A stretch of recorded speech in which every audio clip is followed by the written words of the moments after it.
तो हमें समझ में नहीं आता कि परमेश्वर कैसा है। हमें ये पता नहीं चलता कि जो बीमारियां आती हैं वो परमेश्वर की तरफ से आती हैं या वो शैतान की तरफ से आती हैं। जो दुनिया में जो कुछ भी बुरा होता है वो परमेश्वर की तरफ से होता है या वो। हालेलुया। सो आप लोग सब बैठ सकते हैं। मैं आशा करता हूं कि हमारा हृदय वो अच्छी भूमि है, आमीन, जहाँ पे जब परमेश्वर के वचन का बीज बोया जाता है तो वो फल लेकर आएगा। हम केवल वो लोग नहीं जो संडे और हर रविवार कलीसिया में आते हैं, केवल सुनते हैं और बाहर जाके भूल जाते हैं, आमीन। मगर हम वो लोग हैं जिनकी भूमि में, उनके हृदय में जब परमेश्वर के वचन को बोया जाता है तो वो फल लेकर आता है, आमीन। और ये प्रभु यीशु मसीह की, ये परमेश्वर की इच्छा है कि हमारा जीवन जो है वो फलों से लदा हुआ हो, आमीन। मैं बार बार इस बात को बोलूँगा, हर संडे बोलूँगा, फिर से बोलूँगा कि हम लोग यहाँ पर मसीहत को रिप्रेजेंट नहीं करते। हम लोग यहाँ पे मसीहत के बारे में, मसीहत जब मैं कह रहा हूँ, मैं एक धर्म क्रिश्चियनिटी के बारे में कह रहा हूँ। हम लोग यहाँ पे परमेश्वर के वचन के ऊपर खड़े होते हैं, परमेश्वर के वचन के ऊपर, आमीन। आप कहेंगे क्या डिफरेंस है? बहुत है। धर्म में और सत्य में बहुत डिफरेंस है, आमीन। अगर हम सच में मसीहत को जाने, अगर हम सच में सत्य को जाने,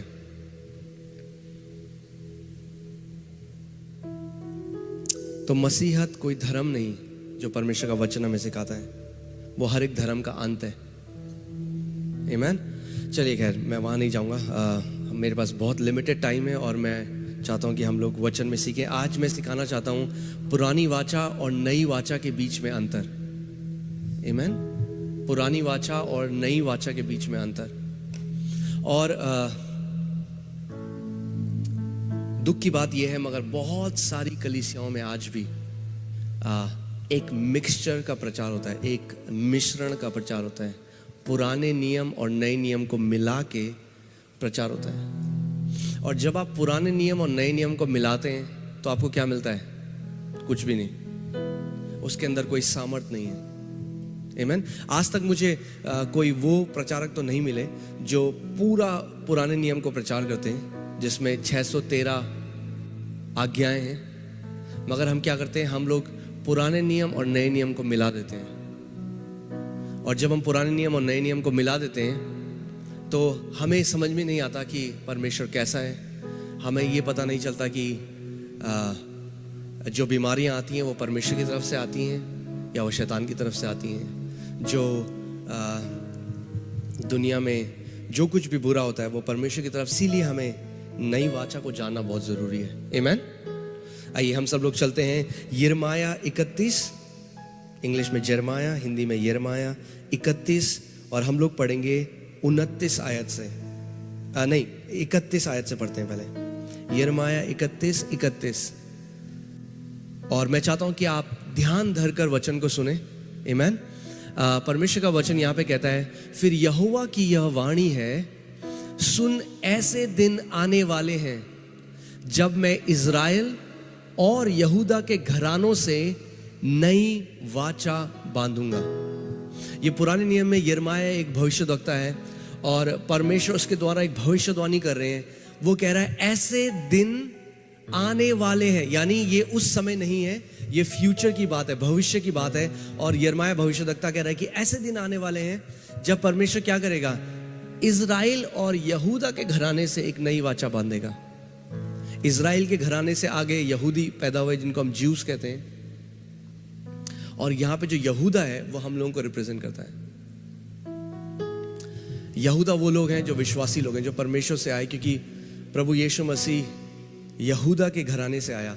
और यहूदा के लिए अगर हम हमारे पास इतना टाइम नहीं है, बट अगर हम जेनेसिस उत्पत्ति 49 में पढ़ेंगे तो वहाँ पे याकूब ने एक भविष्यवाणी करी कि जो सेप्टर है, यानी जो राजदंड है, वो कभी भी यहूदा के घराने से हटेगा नहीं, और उसका जो राज्य है वो सदा का होगा। और वो मसीह के लिए भविष्यवाणी थी, आमीन। खैर हम वहां जाएंगे नहीं।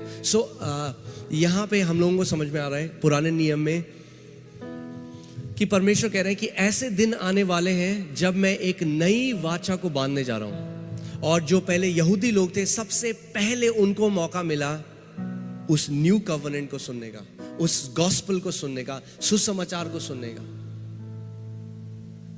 ठीक है, उसके बाद दूसरी आयत, 32वीं आयत, वह उस वाचा के समान ना होगी जो मैंने उनके पुरखाओं से उस समय बांधी थी जब मैं उनका हाथ पकड़कर उन्हें मिस्र देश से निकाल लाया।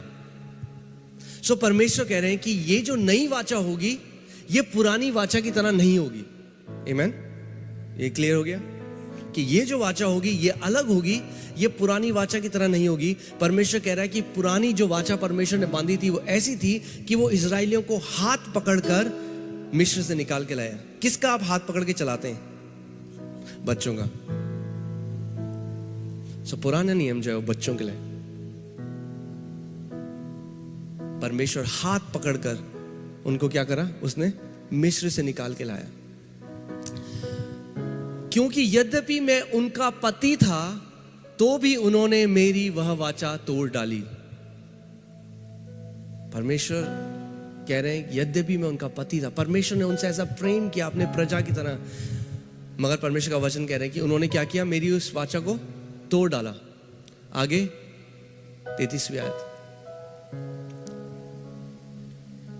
परंतु जो वाचा मैं उन दिनों के बाद इज़राइल के घराने से बांधूंगा वह यह है, मैं अपनी व्यवस्था उनके मन में समवाऊंगा या लिखूंगा और उसे उनके हृदय पर लिखूंगा, और मैं उनका परमेश्वर ठहरूंगा और वह मेरी प्रजा ठहरेंगे। यहोवा की यह वाणी है। अच्छा, इस पूरे आयत में, इस पूरे वर्ष में मैं चाहता हूं कि आप देखिए कि हमें क्या करना है, परमेश्वर हमें क्या कह रहा है करने के लिए, और परमेश्वर क्या कर रहा है। फिर से पढ़ते हैं, परंतु जो वाचा मैं उन दिनों के बाद इज़राइल के घराने से बांधूंगा वह यह है, मैं अपनी व्यवस्था उनके मन में लिखूंगा और उसे उनके हृदय पर लिखूंगा, और मैं उनका परमेश्वर ठहरूंगा और वे मेरी प्रजा ठहरेंगी। आमीन।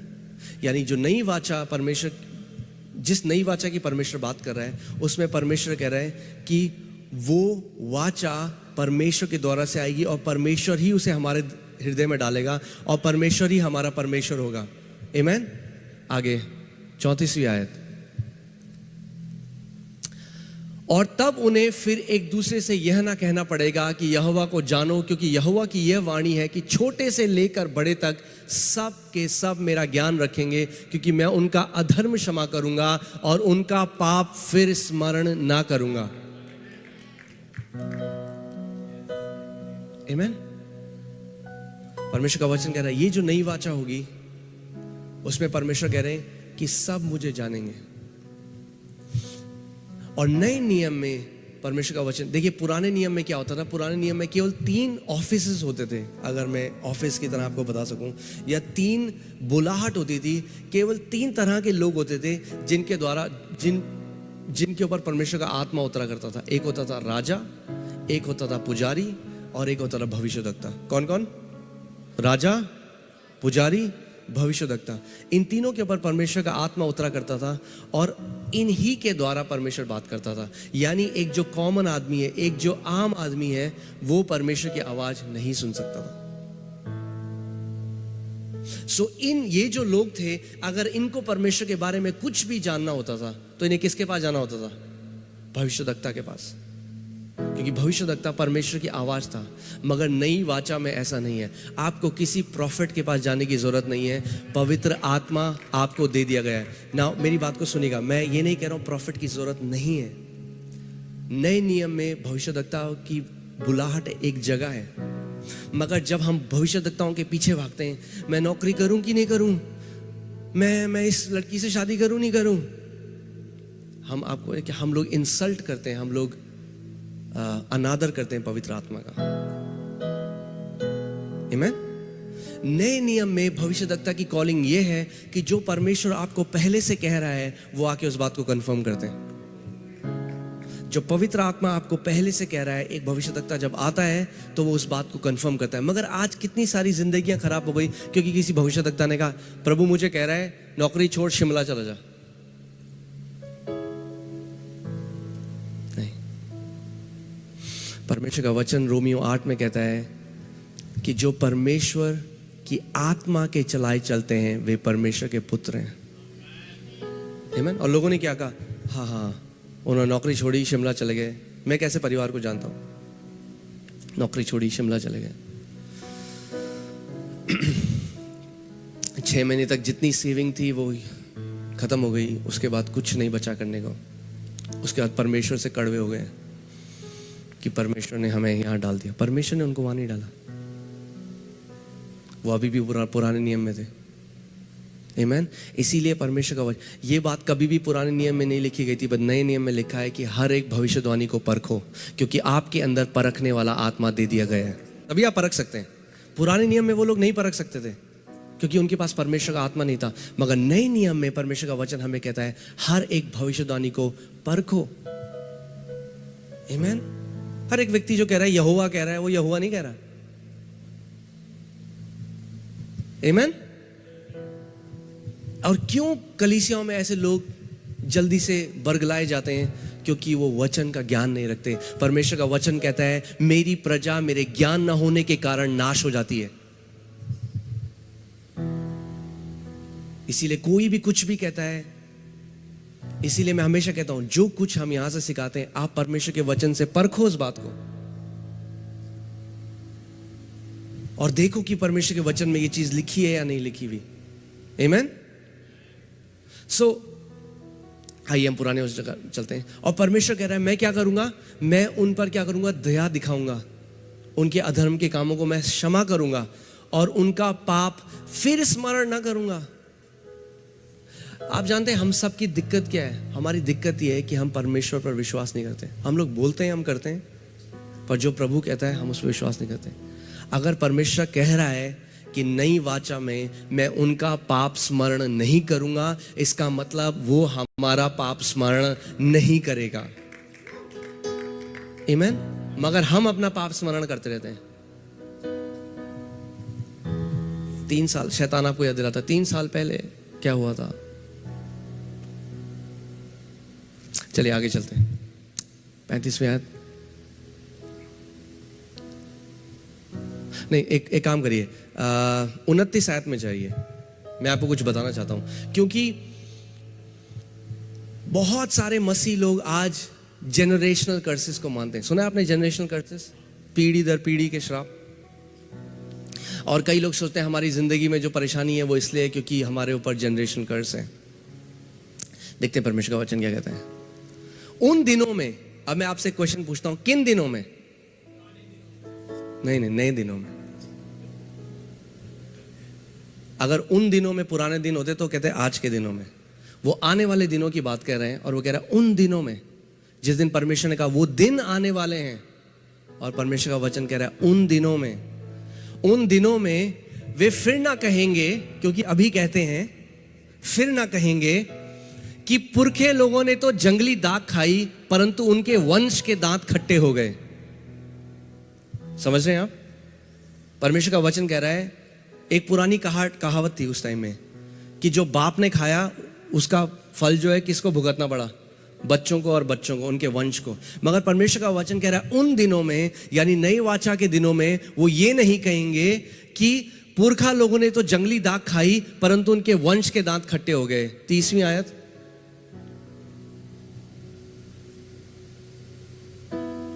क्योंकि जो कोई जंगली दाख खाए उसी के दांत खट्टे हो जाएंगे और हर एक मनुष्य अपने ही अधर्म के कारण मारा जाएगा। यानी परमेश्वर कह रहा है हर कोई रिस्पॉन्सिबल होगा अपनी लाइफ के लिए। और आप जानते हैं पूरे नए नियम में एक भी आयत नहीं है जहां पे परमेश्वर कहता है कि हमारे ऊपर पीढ़ी दर पीढ़ी के श्राप हैं। सो जो प्रचारक ये प्रचार करते हैं वो क्या करते हैं? वो पुराने नियम से उसको लेके आते हैं। यही मैं कह रहा हूं, मिश्रण सिखाया जाता है। और इसीलिए आज इतने सारे विश्वासी जो हैं वो डरते हैं, वो सोचते हैं हमारे ऊपर जो है पीढ़ी दर पीढ़ी के श्राप हैं। क्योंकि अगर पीढ़ी दर पीढ़ी के श्राप नए नियम में भी हैं तो प्रभु यीशु मसीह ने फिर हमें पूरी कमांडमेंट नहीं दी सही, क्योंकि प्रभु यीशु मसीह ने क्या कहा मत्ती 28 में, जगत के छोर तक जाओ, सुसमाचार का प्रचार करो, बीमारों को चंगा करो, दुष्ट आत्माओं को निकालो, कोढ़ियों को शुद्ध करो, मुर्दों को जिलाओ। ओह, प्रभु कहना भूल गए, और पीढ़ी दर के श्रापों को तोड़ो। कहा प्रभु ने? नहीं कहा। अगर पीढ़ी दर पीढ़ी के श्राप नए नियम में भी हैं, तो पौलुस प्रेरित जिसने 2/3 बाइबल लिखी, उसने हमारे साथ अन्याय किया, क्योंकि उसने एक भी आयत नहीं लिखी कि हम पीढ़ी दर पीढ़ी के श्रापों को तोड़ें। मगर बाइबल नए नियम में कहती है पीढ़ी दर पीढ़ी श्रापों के बारे में नहीं, पीढ़ी दर पीढ़ी आशीषों के बारे में। आमीन। गलातियों 3:13 खुलना, गलातियों 3:13। ध्यान से सुनिए, आइए हम लोग साथ में पढ़ते हैं। आमीन। मसीह ने जो हमारे लिए श्रापित बना, किसके लिए श्रापित बना? हमारे लिए। क्यों बना मसीह श्रापित? हमारे लिए बना। आमीन। मसीह जो हमारे लिए श्रापित बना, हमें मोल लेकर व्यवस्था के श्राप से छुड़ाया, क्योंकि लिखा है जो कोई काट पर लटकाया जाता है वो श्रापित है। मैं चाहता हूं आप इस लाइन को अंडरलाइन करें अपनी बाइबल में, हमें मोल लेकर व्यवस्था के श्राप से छुड़ाया। छुड़ाएगा नहीं, छुड़ाया, छुड़ा चुका है। क्रूस पर मसीह ने हर एक व्यक्ति को जो उस पे है श्राप से छुड़ा दिया है। आमीन। 14वीं आयत। क्या हुआ? उसने हमें श्राप से छुड़ा दिया, मगर आगे क्या हुआ? Come on guys, come on, Hari Hari. यह इसलिए हुआ कि इब्राहिम की आशीष मसीह यीशु में अन्य जातियों तक पहुंचे। किसकी आशीष? इब्राहिम की आशीष अब कहां तक पहुंचे? हमारे ऊपर पहुंचे। सो नए नियम में जनरेशनल कर्सेस के बारे में नया नियम नहीं बोलता, मगर जनरेशनल ब्लेसिंग्स के बारे में नया नियम बोलता है। आमीन। और देखिए प्रॉब्लम क्या होती है इन शिक्षाओं में, जब हम इन शिक्षाओं को मानते हैं, जो मसीह लोग इन शिक्षाओं को मानते हैं कि हमारे ऊपर पीढ़ी दर पीढ़ी के श्राप हैं, वो कभी छूटते ही नहीं उनके। हर साल वो आएगा,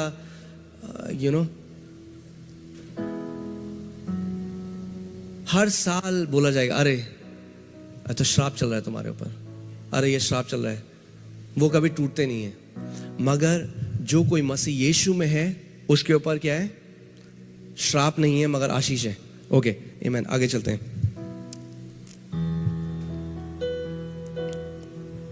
सो परमेश्वर ने कहा कि एक नई, आप लोग जिंदा है ना, अलाइव हैं? आमीन। सो परमेश्वर ने कहा कि वो दिन आ रहे हैं जब मैं क्या करूंगा? एक नई वाचा बांधूंगा। ठीक है, एक नई वाचा बांधूंगा। मेरे साथ खोल लीजिए लूका 22, उसका 20 और 21 हम पढ़ेंगे। लूका 22, 20 और 21।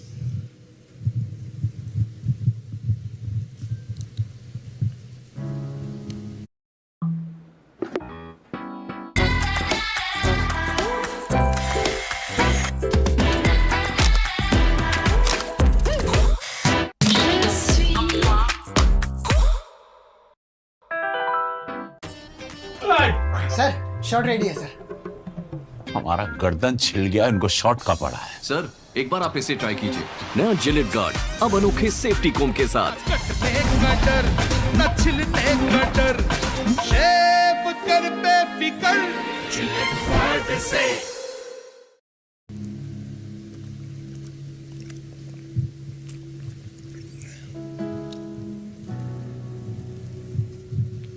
इसी रीति से उसने ब्यारी के बाद कटोरा भी यह कहते हुए दिया कि यह कटोरा मेरे उस लहू में जो तुम्हारे लिए बहाया जाता है नई वाचा है। ये पहली बार प्रभु यीशु मसीह ने नई वाचा शब्द का इस्तेमाल किया। और जब प्रभु ने यह बोला, जो यहूदी लोग थे, जो उसके चेले थे, जो व्यवस्था को जानते थे, वो एकदम समझ गए कि वो यिर्मयाह की उस भविष्यवाणी को बोल रहे हैं कि उन दिनों में कि ये लहू जो है ये नई वाचा है। यानी प्रभु यीशु मसीह उस नई वाचा को इंट्रोड्यूस कर रहा है कि वो नई वाचा आने वाली है। आमीन।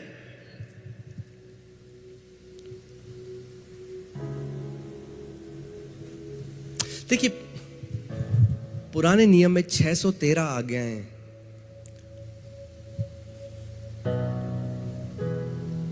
जब अगर हम समझेंगे नहीं कि मसीह का आने का मतलब क्या है, अगर आज भी आप अपने कर्मों से धर्मी होना चाहते हैं तो परमेश्वर का वचन कहता है कि हम उसके अनुग्रह को तुच्छ ठहराते हैं। क्योंकि अगर आप कर्मों से धर्मी होना चाहते हैं तो फिर परमेश्वर का स्टैंडर्ड परफेक्शन है। ठीक है, जेम्स 2:10 खोल दीजिए, याकूब 2:10। देखिए मैं आपको कुछ बताना चाहता हूं। आमेन आमेन आमेन आमेन आमेन, हालेलुया। याकूब 2:10, क्योंकि जो कोई सारी व्यवस्था का पालन करता है, हो सकता है कि आप सारी व्यवस्था का पालन करते हैं परंतु एक ही बात में चूक जाए तो वह सब बातों में दोषी ठहरा। सो परमेश्वर का जो स्टैंडर्ड है वो परफेक्शन है। परमेश्वर कह रहा है कि आपने पूरी व्यवस्था को पालन कर दिया। आपने कहा रहे मैं उस व्यक्ति की तरह व्यभिचार थोड़ा ना करता हूं, मैं उस व्यक्ति की तरह चोरी थोड़ा ना करता हूं, मैं ये थोड़ा ना करता हूं। मगर परमेश्वर का वचन कहता है अगर आपने अपने हृदय में, यीशु मसीह ने कहा नफरत करी किसी के लिए, तो आपने क्या किया? उनका मर्डर कर दिया। अगर आप एक बात में चूक गए तो आपने सारी 613 आज्ञाओं को तोड़ दिया। सो कोई भी, वी आर नॉट परफेक्ट। अगर आप इस बात को समझ सके तो we are not perfect, we are perfected. कैसे बताऊं मैं आपको हिंदी में? हम लोग सिद्ध लोग नहीं हैं, हम लोग सिद्ध किए गए लोग हैं। आमेन। क्योंकि मुझे पता है कई लोग आज कहते हैं अरे यार पवित्रता का प्रचार नहीं कर रहे हैं। नहीं, पवित्रता क्या है? पवित्रता फल है उस आत्मा का जो हमारे अंदर रहता है। हमारे कर्मों के द्वारा पवित्रता नहीं है। पवित्रता, कौन हमें पवित्र बनाता है? पवित्र आत्मा जब हमारे अंदर आता है वो हमें पवित्र बनाता है। आमेन। क्योंकि देखिए क्या लिखा है, आज तक मुझे कोई भी एक ऐसा मसीह नहीं मिला, मैं अभी भी वेट कर रहा हूं, शायद मिले आगे, जो इस आज्ञा को पूरी करता है। मत्ती 5:29 और 30। अभी 15 सालों में तो नहीं मिला, देखते हैं आगे मिलता है तो। मत्ती 5:29, यदि तेरी दाहिनी आंख तुझे ठोकर खिलाए तो उसे निकाल कर अपने पास से फेंक दे। प्रभु यीशु मसीह कह रहे हैं, क्या कह रहे हैं? कि अगर किसी की आंख उसे ठोकर दिलाए तो प्रभु क्या कह रहे हैं? प्रभु का सॉल्यूशन सिन के लिए बहुत सिंपल है। अगर आप व्यवस्था से पाप के ऊपर जीतना चाहते हैं तो प्रभु कह रहा है अगर आपकी आंख आपको ठोकर दिला रही है तो क्या करो? फेंक दे। आंख निकाल और फेंक दे। आप मिले हैं किसी ऐसे बंदे से अब तक जिसने किया हो? मैं नहीं मिला। चलिए, क्योंकि तेरे लिए यही भला है कि तेरी अंगों में से एक नाश हो जाए और तेरा सारा शरीर नरक में ना डाला जाए। 30वीं आयत, और यदि तेरा दाहिना हाथ तुझे ठोकर खिलाए तो उसको काट कर अपने पास से फेंक दे, क्योंकि तेरे लिए यही भला है कि तेरे अंगों में से एक नाश हो जाए और तेरा सारा शरीर नरक में ना डाला जाए। सो चलिए इमेजिन करिए, कल्पना करिए, राइट हाथ काट दिया आपने अपना, वो ठोकर दिला रहा था आपको, अब लेफ्ट हाथ ठोकर दिला रहा है फिर। मगर आप लेफ्ट खुद से नहीं काट पाएंगे, फिर आपको किसी की हेल्प चाहिए होगी क्योंकि राइट आप काट चुके हैं। मैं क्या कहना चाह रहा हूं, इस बात को समझिए। प्रभु उन घमंडी यहूदियों से यह बात कर रहा था जो सोचते थे कि हम कर्म में बहुत अच्छे हैं और दूसरों का न्याय करते थे, जो घमंड में जीते थे कि हम अच्छे हैं। प्रभु अगर अपने कर्मों से स्वर्ग जाना चाहते हो, अगर अपने कर्मों से तुम्हें उद्धार चाहिए तो फिर ये करो। मगर प्रेज गॉड, हमें उद्धार प्रभु यीशु मसीह पर विश्वास करके मिलता है। आमेन। सो मैं आपको नई वाचा और पुरानी वाचा के बीच में अंतर बताता हूँ। Hina can you put that? हमारे पास ज़्यादा समय तो नहीं है तो मैं जल्दी आपको बताना पड़ेगा। सो जो पुरानी वाचा है वो क्या हमें नहीं करना और क्या हमें करना है वो लिखी हुई वाचा है। पत्थर पर प्रभु यीशु परमेश्वर ने पत्थर पर मूसा को लिख कर दी थी। मगर वो क्या है? वो लेटर है। इंग्लिश बाइबल क्या कहती है? वो लिखी हुई एक लेटर को क्या बोलेंगे?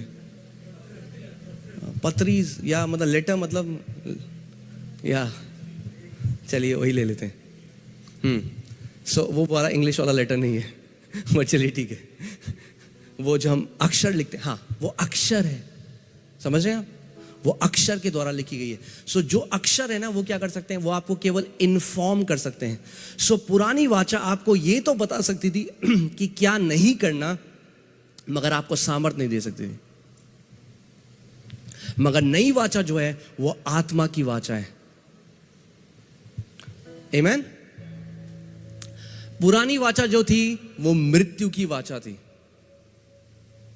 और ये बहुत दुख की बात है, कितने लोग आज भी पुलपिट से उस मृत्यु की वाचा का प्रचार करते हैं, और इसीलिए इतने मसीह लोग मरे हुए हैं अपनी आत्मिक दशा में।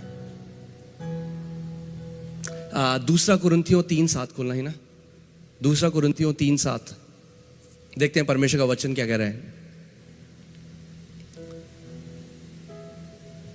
आमीन। आप जीवित हैं? आमीन। चलिए, और यदि मृत्यु की यह वाचा जिससे अक्षर, ये देखिए अक्षर, जिसके अक्षर पत्थरों पर खोदे गए थे, यहां तक तेजों में हुई कि मूसा के मुंह पर तेज के कारण जो घटता भी जाता था। सो यहां पर पौलुस कौन सी क्या लिखा गया था पत्थरों पर खोदकर? 10 आज्ञाएं। आमीन। क्या लिखा गया था? 10 आज्ञाएं। और पौलुस, प्रेरित पौलुस कह रहे हैं कि वो 10 आज्ञाएं क्या थी? क्या थी? स्टार्टिंग में पढ़िए, मृत्यु की वाचा।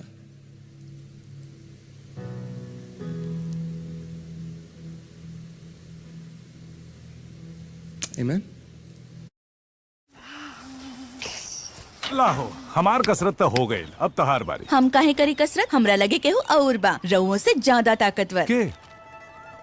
व्हील नींबू जैस्मिन के ताकत के संगे। नींबू के ताकत मईल के बैंड बजाई और जैस्मिन कपड़न के फ्रेश बनाई। माने हम नींबू और हम जैस्मिन।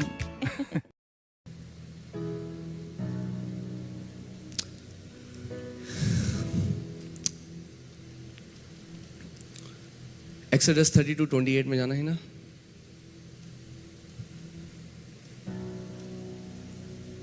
मूसा के इस वचन के अनुसार लेवियों ने किया, और उस दिन 3000 के अटकल लोग मारे गए।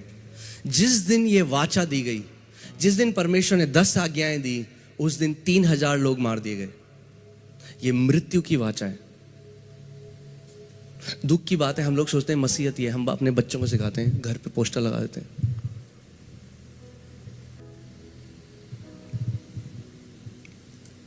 तो अच्छी बात तो है, अच्छी बात लिखिए इन 10 आज्ञाओं में, बुरी बात तो ना लिखिए। हम लोग नहीं जानते कि मसीहत क्या है। बाइबल ही इसे मृत्यु की वाचा कहती है। और जिस दिन ये 10 आज्ञाएं दी गई, 3000 लोग मर गए। ठीक है, चलिए वापस चलते हैं। जो नई वाचा है वो जीवन की वाचा है। दूसरा कुरिन्थियों 3:6 खोलेंगे हम। ओके, जल्दी जल्दी जल्दी ही ना, हमारे पास बहुत कम समय है।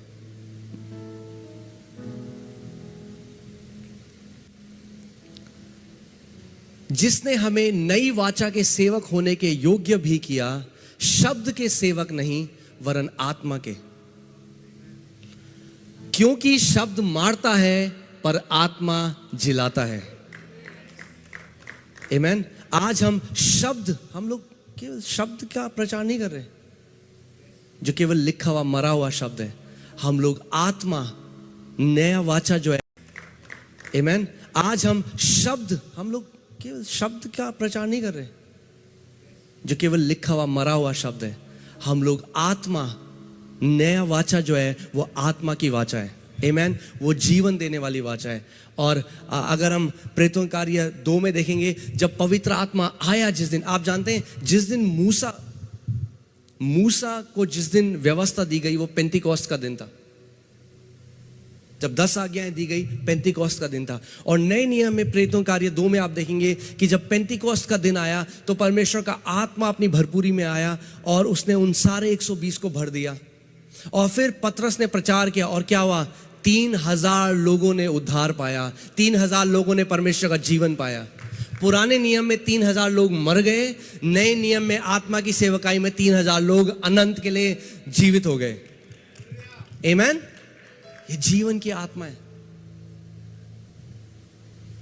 ठीक है, पुराना नियम क्या करता है? समझ पर पर्दा डाल देता है। इसीलिए जो लोग पुराने नियम में वो आपसे बहस करेंगे, आपसे लड़ेंगे, मगर वो प्रभु के अनुग्रह को नहीं मानेंगे, क्योंकि उनकी समझ पे पर्दा आ चुका है। परमेश्वर का वचन ये कहता है, देखिए, परंतु वे मति मंद हो गए। क्या हो गए वो लोग? मतिमंद। वे लोग मतिमंद हो गए क्योंकि आज तक पुराने नियम के पढ़ते समय उनके हृदयों पर वही पर्दा पड़ा रहता है, पर वह मसीह में उठ जाता है। पुराने नियम में क्या है? पर्दा पड़ा रहता है, मगर वो पर्दा कब उठता है? मसीह में। आमीन। मसीह को और पुराने नियम को आप नहीं मिला सकते, आप मिश्रण नहीं कर सकते, आप जीवन की वाचा और मृत्यु की वाचा को नहीं मिला सकते। आमीन। ही ना वापस आना 15वीं आयत में जाना। और आज तक जब कभी मूसा की पुस्तक पढ़ी जाती है तो उनके हृदय पर पर्दा पड़ा रहता है। बताइए इससे ज्यादा सिंपल क्या हो सकता है? बाइबल प्लेन सिंपल हमें बता रही है। आज भी जब लोग वो मूसा की पुस्तक, आज भी आप देखेंगे ना, ये लोग निर्गमन में लिखा है उसने टैटू कर दिया, इसने लिखा है उसने बाल लंबे कर दिए। सो मतिमंद हो चुके हैं वो लोग।